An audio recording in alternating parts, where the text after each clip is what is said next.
Mesdames et messieurs, bonjour. Je voudrais dire que ce qui se passe en ce moment au Sénégal illustre la démocratie en action dans toute sa beauté. Les institutions jouent leur rôle et protègent jalousement leurs prérogatives. On a beau être dans un régime présidentiel comme c'est le cas au Sénégal, une décision du président de la République peut être déclarée illégale et le chef de l'État s'est pris au verdict du Conseil constitutionnel. On appelle cela la démocratie. En fait, cela me rappelle ce qui se passe en Côte d'Ivoire depuis l'arrivée au pouvoir du président Ouattara. Il s'est jusqu'ici gardé de prendre des décisions qui seraient éventuellement retoquées par d'autres institutions habilitées à le faire, mais il n'en demeure pas moins que les institutions accomplissent leur mission en toute indépendance. Tenez, prenons l'exemple de la commission électorale. Toutes les élections qu'elle a organisées depuis 2011 ont été marquées par la défaite de plusieurs dignitaires du pouvoir et même des ministres. Le Conseil constitutionnel et le Conseil d'État, statuant en matière électorale, ont eux aussi rendu des décisions en défaveur du parti au pouvoir sans que le ciel ne leur tombe dessus. Par ailleurs, le dernier rapport de la Cour des comptes a fait grand bruit puisqu'il a épinglé plusieurs ministères. Le président de l'institution n'a jamais été inquiété pour ce rapport qui était pourtant très critique. Mieux, il a même plutôt été félicité publiquement par le président de la République pour la qualité du travail de l'institution dont il est en charge.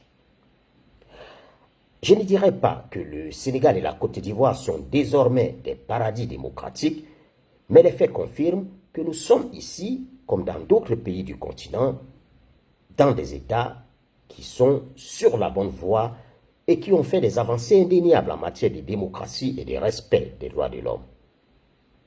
À présent, je voudrais, avec votre autorisation, m'adresser à ceux qui soutiennent les dictatures militaires qui se sont installées dans les pays de l'AES pour leur interdire, mais vraiment leur interdire fermement de se mêler de ce qui se passe au Sénégal. Oui, nous leur interdisons vraiment de s'exprimer sur un débat démocratique.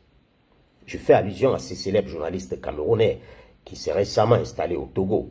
Il a d'ailleurs plutôt bien choisi sa destination puisque le père de son copain de président, de chef d'État et Adema, a perpétué l'un des premiers putschs sanglants d'Afrique francophone, commandité d'ailleurs par la France, qui a coûté la vie au président Sylvanus Olympio. Dans ce pays, le plus célèbre prélat, Monseigneur Koujro, qui avait présidé la conférence nationale togolaise en 1991, a rendu l'âme en exil, pourchassé par Faure Gnassingbé.